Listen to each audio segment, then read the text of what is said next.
எடுத்திருக்கிற முடிவு சரியா தப்பான்னு தெரியல.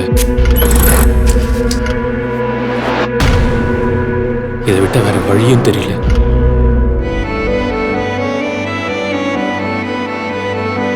கிட்னாப் பண்ணவங்களை இதுக்கு முன்னாடி பார்த்துருக்கீங்களா? இதுக்கு முன்னாடி நான் அவங்கள பார்த்ததே இல்லை சார். எத்தனை பேர் கடத்தினாங்க? 3 பேர் சார். இன்னும் எவ்வளோ நாள் இப்படியே பார்த்துட்டே இருக்க போற? நீ பேசுறதுக்கு முன்னாடியே பயந்து ஓடிடுவாடா. உங்களுக்கு வேற யார் மேலே சந்தேகம் இருக்கா?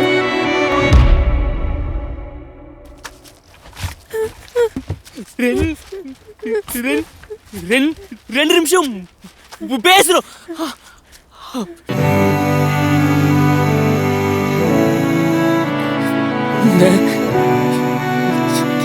எனக்கு